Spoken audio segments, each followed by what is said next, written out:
భూమికి గురుత్వాకర్షణ శక్తి ఉంటుంది. మనం నేల మీద నడుస్తుంటాం. పైకి ఎగిరితే మళ్ళీ కిందకే వస్తాం. ఆ పైకి ఏదన్నా విసిరినా కిందకే వస్తుంది. ఎందుకు? భూమికి గురుత్వాకర్షణ శక్తి ఉందని.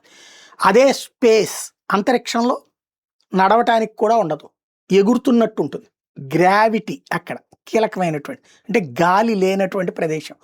ఇలాంటి వాటిని చైనా తన దేశంలోనే సృష్టించి తన ప్రజలకు శిక్షణ ఇస్తోంది.